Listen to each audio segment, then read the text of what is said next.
Hello and welcome back to the Faithful TV. The weekend is finally here.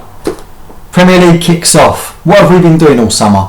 For me, a summer usually consists of one of the following.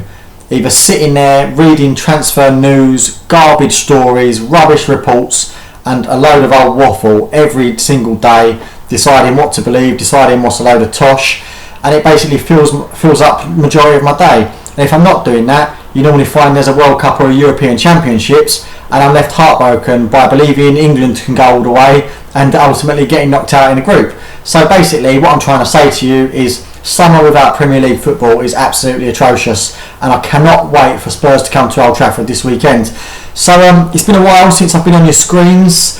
I doubt any of you have missed me, but what has there been to talk about despite all of the gossip? You know, we don't want to make videos discussing rumours and what ifs, but we've got something tangible to talk about now. We've got something proper, something actual, and that is the fact the season kicks off on Saturday. Thank you, Lord. Right, so looking ahead to Saturday, the people that have arrived at the club: Memphis Depay, Darmian, Schweinsteiger, Schneiderlin and Romero. Brilliant, great players, really talented players in that lot. And you know, go back 3 weeks, I was thinking, you know, real additions to the squad. But you're looking at the players we've lost in Van Persie, Cleverley, Nani and Falcao, to name a few. We're still left with a few holes, in my opinion. We all know, I mean, every single fan, including myself, there's not one fan out there that I don't know that hasn't said we need either support or cover for Michael Carrick. Central midfield has been a problematic area for a very long time, and in the form of World Cup winner Bastian Schweinsteiger and former Southampton man Morgan Schneiderlin, we've got two very good central midfielders now to either play alongside Carrick or replace Carrick in the long term. And that's not forgetting Ander Herrera, who can also play in there and, you know, is worthy of a starting place. But for me, it's not done and dusted. It's not as simple as that, because we still have a problem at centre half and up front, and to a degree in goal as well. You know, I'll be brief about this. If David De Gea leaves, are we comfortable going into the season with Romero as our number one? For me personally, I'd rather see Victor Valdez given a go. I know he said no to playing for the under-21s and Van Gaal hung him out to dry, blah blah. Managers and players get over that. If a manager needs a player to play, they will overcome any problems, and I do think if De Gea goes, Valdez should be made the number one. At centre half, I absolutely love Chris Smalling. I think he's one of the most improved players we've seen at the club over the last year or so. I am glad he is third choice captain. I don't know if he'll remain that this season, but after Rooney and Carrick, I'm glad Smalling is the third choice. I think he's a good player. I think he's a good leader. It's just who plays alongside him. I'm not convinced about Johnny Evans. I never have been. I'm not convinced about Phil Jones. Marcos Rojo, if he can stay injury free, he's a good player, but he spent a lot of time on the sidelines last year. And then you've got Tyler Blackett and Paddy McNair. Are they ready?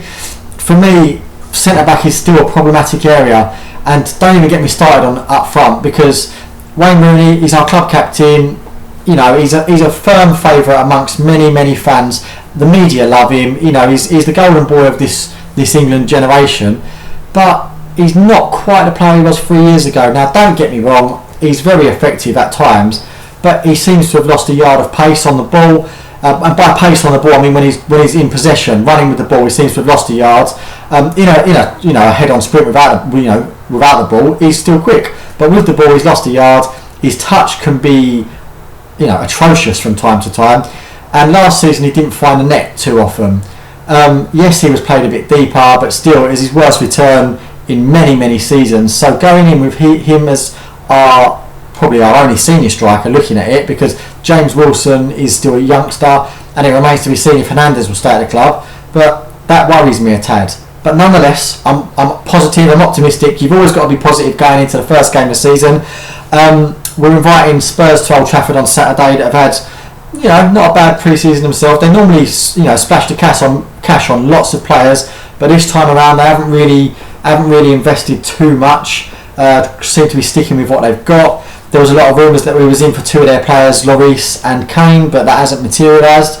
But yeah, looking for a good start, looking for a fast start. Last year we lost our opening day of the season at home to Swansea, Different circumstances. Van Gaal hadn't had a full pre-season, and there was a lot of youngsters that were drafted into that squad because of injuries and suspensions, and players having played in the World Cup.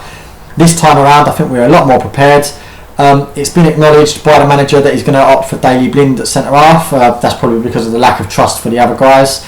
Not a bad choice. He's very, very comfortable on the ball. He's a very composed footballer. What worries me is in a aerial duel or a sprint, he's not the tallest and he's not the quickest.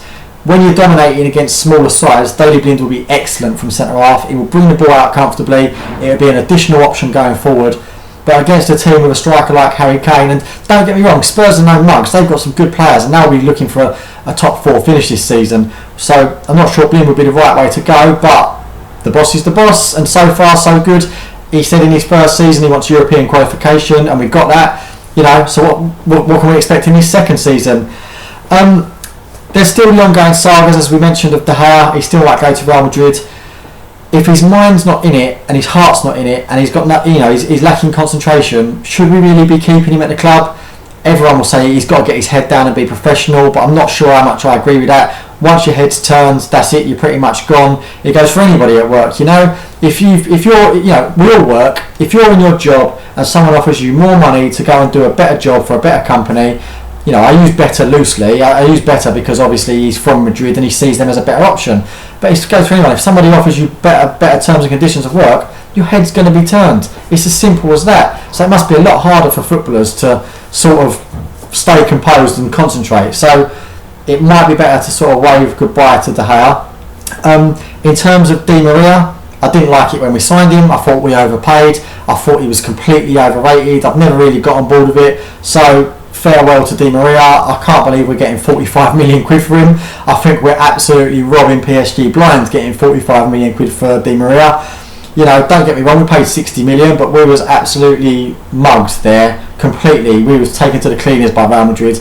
I'm not bothered Di Maria's going. If we can get Pedro in for 20 million, that will be an absolute bargain. That will be steal of the season. 20 million pounds for Pedro. He's a very, very good player. But that's pretty much me. As you can tell, I'm buzzing for the season, really excited. In terms of the game on Saturday, I just hope the players keep their head, keep composed, and listen to the manager. Like he says, if they listen to what he says, they will win. And we've proved it on a few times last year. When we play well, we can take on anybody. Beating City, beating Liverpool, beating Arsenal, beating Spurs. We played well at times last season. So if we can keep that form up and keep it consistent, I think we're in for a good year. So my prediction for Saturday is 2-1. I think it'll be close, but only because I say Spurs are a good side. So if you want to follow me, I'm on Twitter. It's at Nathon W. That's NATHONW. There's not many Nathans out there that spell it with an O, so that's at NATHONW. Keep reading the Faithful website. Subscribe to this channel because we'll be doing videos all season. And if I see you before the game, say hello. Toodaloo.